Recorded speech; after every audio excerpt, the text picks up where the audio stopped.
huge saving. So had we legislated the way you proposed, we would have lost that maybe. But because I'm not an expert, I'll sit with our officers from Parliamentary Budget Office, and they'll try to teach me more on this proposal, which I ordinarily would not support. Okay, thank you very much. I think there is a little bit of slightly mix-up between debt ceiling, in absolute terms, the numbers that we were using before, and debt to GDP ratio that we've transitioned to. Kidogo, in the write-up, there's a little bit of mix-up in that, because once we've moved to debt to GDP ratio, then there is no further control required. It's just the ideal position is 55 percent, and now we are at 68%, and for the first time there is a compliance trend that is being shared by National Treasury to come down to the 55% debt to GDP ratio, percentage that we need to have, which is a very positive thing. Sometimes I see when we discuss, we don't bring it out, properly. Even where, the projections that we are likely to comply with after 2029 is entirely not unrealistic, comparing the fact that previously we were not basing our debt ceiling on anything, completely. We were just saying Parliament should increase the debt ceiling. Okay, it moves to 10 trillion, then it moves to 10.7, 10, and Parliament does discretionary issues, which is the decision of the presidency at that time. Right now, debt to GDP ratio is globally comparable to other jurisdictions across the globe. It's based on the performance of our economy. If our performance improves tremendously, these projections are, it's really very conservative, proposal based on our current performance of the economy. But if the economy performs very well, we are likely to, come a bit forward in terms of when we can hit that ideal debt to GDP ratio. Generally, the rest are okay. There's nothing controversial. There's only, in reference, there's confusion between the previous absolute terms debt ceiling versus the debt to GDP ratio that we have transitioned to as a country right now, which is a very positive thing. And if you look at when we transitioned, that was in 2020, 2023, 2024, right? Yeah, and that's the first start to start making sense of things. I think these projections are getting a bit fine-tuned and a bit more realistic. As a government, there is a target we should move towards, which is very positive. Otherwise, I just want to say this one, you've just dissected what is presented in the budget policy statement and given your comments. I have nothing further to add on that one. Kalwale? Okay. Any comment from your end? Honorable Chair, thank you for on the debt ceiling. Parliament has legislated 55% of GDP. But if you look at the medium-term debt strategy, that is by 2029, they are saying, yes, they are going down, but still in 2029, they will be at 56.2, holding everything constant going there. So that 56.2 is still not 55. And if anything goes either way, even with the currencies, we may not get them. So what we are saying is, can Parliament, being the one oversighting the executive, actually checkmate the national that we are getting towards 55? Number two, the GDP is one of the norms, 55. But the export and the revenue are the next two norms. Now, if you look at our GDP is driven almost 25% by the agricultural sector. But we also know that the revenue we raise from the agricultural sector is inside 4%. And therefore, it is very hard for us to realize the norm on the debt versus the income.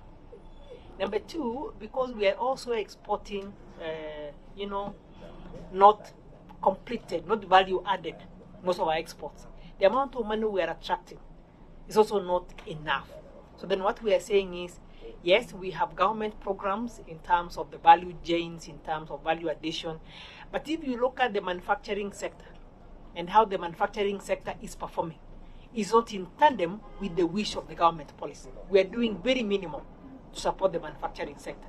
Yes, we are doing something to support the agriculture sector, which will increase our GDP, but to the extent we are doing minimal to support the manufacturing sector, we are doing very little to bring down the electricity and how much money in that sector, then we may be able to realize 55, but our exports and our income norms will be very way off target. And that's why we are saying, Parliament, can you check all the norms on the debt? Yeah, I think it's two ways. One is we try and minimize imports and maximize exports. If you look at that way, the government has done very well in the sugar sector, which was taking a lot of importation, foreign exchange outflow of this government. We are looking at realistically in the next couple of years, we should be net exporters of sugar, which is this is the first time in 25 years that this is happening. Sometimes we also need to acknowledge the positive hits. We are also looking at, in discussion maybe at a different level, the government is looking at stabilizing also the rice sector so that we stop importing rice every year. And they are looking at stopping importation of cooking oil, which are all realistic, achievable. And we've also improved the output of maize in terms of the agricultural sector over this short period of time. So, from where I sit, realistically speaking, it looks very positive in terms of the indicators. Sometimes, I ask, how do you measure government performance? Generally, everybody says there's no money in the pocket of the common mwananchi. But is that a global parameter, of measuring government performance? We need to stick to global parameters that are comparable with other jurisdictions. And if you look at that, then we were nearly going to blacklisting at the start of this government, where, we were not credit worthy. We were approaching defaulting on credit, which would have really put us in a very bad faith. Today, the government of Kenya is credit worthy, and every entity is willing to give it credit. It's a very serious, positive of performance of a measure of performance of government. If you look at the stabilization of the exchange rate, this is the monetary policy somewhat is working, and the market is stabilizing. This is a positive indicator, in terms of what the government is doing. The issue of the sugar sector being turned around and factories that were all idle functioning is something we really need to yell about, because it's a very positive thing. The farmers are farming, the factories are working, we are not importing sugar, or we're importing minimal as opposed to what it was before. And certain measurable parameters that you can relate to, rather than we have politics, which we are politicians out there to demonize the government, and they are real indicators. It has not happened in the recent past where you have 80,000 teachers being recruited by government in 2 years. It has never happened. And I come from a region that has perennially suffered from mass exodus of teachers because of susceptibility to terror shocks. whenever a terror incident happens, all non-local teachers leave. We are gradually improving that situation. And these are the positive indicators of government. Of course, we have other gaps that we can shout about, which is okay, or objectively to make sure government performs. But it's not all lost. When we look at these numbers, it's not just numbers for prettiness. It's backed by some. For the first time, our debt ceilings are measurable globally to other jurisdictions in comparison, and there is a plan of compliance. I couldn't agree more. Parliament needs to do its job to make sure that the trajectory of compliance as projected by National Treasury need to be followed up by Parliament to make sure that that check is put in place. Otherwise, mimi nataka kusema asanteni sana, karibuni. Mr. Chairman, Yes. you know that positive remark you've made about sugar. Our farmers have done very well. In fact, I used to think the issue of sugar cartels was theory. It's real. Now, the challenge we have in Kakamega, the biggest producer of sugar in the country, is that people are now setting farms on fire. Coons are being hired, they're being paid. You go there, you find they've burned 50 acres, 40 acres here, 5 acres there. Big problem. That's the problem now we have in the last 3 weeks. Because the people who used to benefit from importation, now they don't have business. No, now that poses a different challenge, which the government has to strategically deal with in terms of provision of security. And you, the leadership of our county of Kakamega, need to highlight these challenges to counter. But the gains should not be eroded. For the first time, there is confidence rebuilding in our farmers, and there is excitement in the air about sugar production. Small challenges are bound to come up. For me, it's not entirely unrealistic. You cut the lifelines of the cartels, they are likely to fight back, but then the commitment of the government is going to now be determined. How committed are they in making sure that the farmers are protected by making sure the proper, security measures are put in place. But the positives are apparent, Otherwise, asanteni, karibuni. As always, it's our pleasure to have your company and engagement, and you have always positively contributed to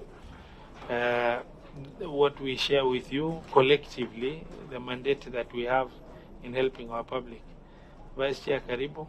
Na pass our message of condolences to the chair. Such is the cycle of our life. As Muslims believe very strongly, it's a natural course that we have to go through at some point. It comes at its own time, and that time is God's timing. There is no right time or wrong time. The right time is the God's timing, and when it happens, it has happened. Mwambie mama pole sana kwa niaba ya our committee that work very closely with you guys. Asante. It sounds very nice. Yes, Inna lillahi wa inna ilayhi raji'un. From God we come, and unto Him we return. Okay? Thank you. Thank you. Good, Chair.